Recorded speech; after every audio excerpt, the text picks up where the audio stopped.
আপনি যদি একটি প্রমোশনাল ভিডিও তৈরি করতে চান তাহলে নিম্নোক্ত ধাপগুলো আপনাকে অবলম্বন করতে হবে। এক হচ্ছে কনসেপ্ট ডেভেলপমেন্ট। ভিডিওর উদ্দেশ্য কি? ভিডিওর ধারণা ঠিক করা, মূলত আপনি কোন কনসেপ্টে, কোন উদ্দেশ্যে ভিডিওটা তৈরি করবেন। স্ক্রিপ্ট লেখা, ভিডিওর সংলাপ, বার্তা লেখা। যেমন আমি যে ভিডিওটা তৈরি করতেছি তার জন্য আমি যে পাওয়ারপয়েন্ট প্রেজেন্টেশন তৈরি করছি, তাহলে এগুলো হলো স্ক্রিপ্ট।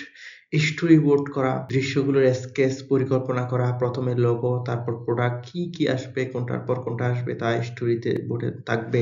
ডিজাইন প্রিপারেশন, লোগো, ছবি, গ্রাফিক্স, এই বিষয়গুলো ডিজাইন প্রিপারেশনে থাকবে। অ্যানিমেশন, গ্রাফিক্স, টেক্সট ইত্যাদি গতিযুক্ত করা, লোগো ধীরে ধীরে স্ক্রিনে আসা, অডিও ডিজাইন, ব্যাকগ্রাউন্ড মিউজিক যুক্ত করা, ভয়েস যুক্ত করা, এনার্জেটিক মিউজিক যুক্ত করা, এডিটিং, দৃশ্য ও অডিও একত্রে করে চূড়ান্ত রূপ দেওয়া, ট্রানজিশন যুক্ত করা, রিভিউ, ভুল সংশোধন করা এবং উন্নয়ন করা, যেমন টাইমিং ঠিক করা, রেন্ডারিং আছে, ফাইনাল ভিডিও ফাইল তৈরি করা, MP4 ফরম্যাটে এগুলো এক্সপোর্ট করা, ডিস্ট্রিবিউশন আছে, ভিডিওর প্রচার প্রকাশ করা, যেমন সোশ্যাল মিডিয়াতে আপলোড করা।